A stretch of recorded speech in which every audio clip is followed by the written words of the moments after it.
scusate, per fatto personale di stampa, sul 201.012 Bazzaro il sottosegretario Baretta mi attribuiva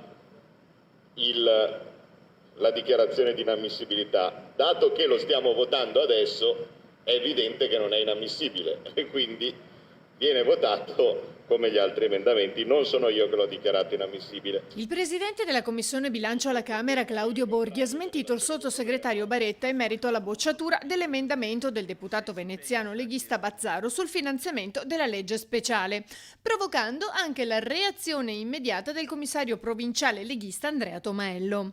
Una figuraccia quella del sottosegretario all'economia Baretta, che ha detto che il presidente della commissione bilancio, il leghista, l'onorevole Borghi, aveva dichiarato inammissibile l'emendamento sul rifinanziamento della legge speciale di Venezia. In verità al momento della votazione il presidente della commissione bilancio stesso ha detto che quell'emendamento aveva parere contrario del governo, ma non era inammissibile, altrimenti non ci sarebbe stata neanche la votazione. La votazione poi ha visto i deputati del Partito Democratico, del suo partito, votare contro questo emendamento. Mi sembra che il sottosegretario sia poco informato di quello che succede in maggioranza a Roma, incalza Tomaello, aggiungendo: era un emendamento molto importante perché dava risposte concrete e immediate alla città di Venezia, una legge speciale fondamentale per Venezia che si potrebbe anche in un futuro ripensare, migliorare, cambiare, però in questo momento era importante rifinanziare quella legge per dare delle risposte chiare. Ci aspettavamo sostegno anche dei deputati del Partito Democratico e di altri deputati veneziani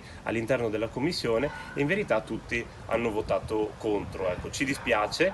E il sottosegretario Baretta insomma o non si ricorda come funzionano i regolamenti parlamentari o forse non è molto ascoltato dal suo governo. Io credo che debba portare a casa qualche risultato in più da sottosegretario per la città di Venezia, perché in questi anni è stato un po' latitante.